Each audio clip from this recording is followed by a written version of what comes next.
Good evening, everyone. Tonight, I have a very special story to share with you. In my hands right now is a letter yellowed with age, edges worn soft by time. It was the summer of 1985, exactly 40 years ago.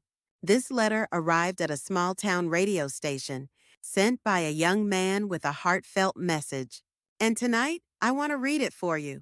Setting the scene. 1985, what was that like? City bus fare was only 50 cents. You could get a big plate of Chinese chow mein for just two. On street corners, you'd find trucks selling cassette tapes sometimes. Even with songs banned from the airwaves, people walked down the sidewalks with Walkmans clipped to their belts, headphones on, lost in the music. There were no cell phones, no internet. Back then, radio was the lifeline, the way you reached someone far away. And that's how this letter found its way into a small station's mailbox. The letter? It was written by a 20-year-old named Michael Turner. He had just left his small hometown in rural Virginia and moved to New York City to work in a factory. Here's his letter. To everyone listening tonight, and especially to you, Emily, if you happen to be tuning in, my name is Michael Turner. I'm 20 years old and I work at a small factory here in New York City. Emily, I don't know if you'll ever hear this, but I'm writing with a trembling hand, just in case you do. It's been 3 months since I left home, but there hasn't been a single day I haven't thought of you. Every night I look out the window of my dorm room at the stars, and I think about the nights we used to sit on the hill back home, staring at the very same sky. Do you remember? At our high school graduation, you stood at the back of the classroom, tears in your eyes. I didn't know what to say, so I just told you I'd become a man, earn my living, and come back for you. But Emily, I didn't realize how big this city would feel. So many people, such tall buildings yet. Without you here, it's the loneliest place in the world. Every morning at 6, I head to work. I get home at 10 at night, too tired to do anything except turn on the radio and lay in bed. It's the only time I feel like I might hear your voice again. Emily, if by some miracle you are listening, please call the station. Just once. I want to tell you in my own voice how much I miss you. Oh, and my mom says hello. Please give my regards to your mother, too. I hope this letter reaches you, and I hope somehow we can see each other again.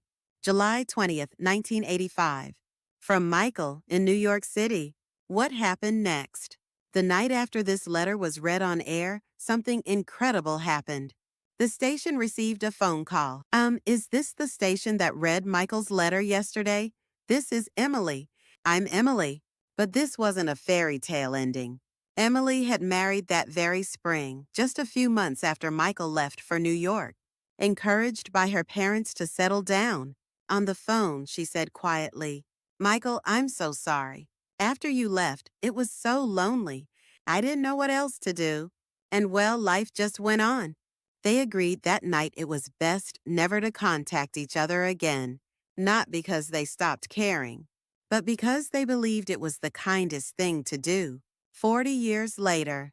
Now, 40 years have passed. Where is Michael today? What became of Emily? Lately, more and more people have been searching for stories like this, chasing lost connections, holding on to the memories of a different time. So I have to ask if anyone listening tonight remembers a small Virginia town in 1985, a young man named Michael Turner and a girl named Emily. Or if you've ever lived a story like theirs, leave us a message. Share your memory. Closing. Time moves on, but the feelings inside that old letter are still as vivid as the day it was written.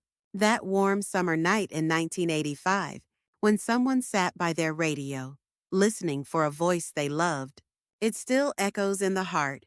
And if tonight's story made you think of someone from your own past, maybe it's not too late. Write that letter. Make that call. Thank you for spending this evening with me.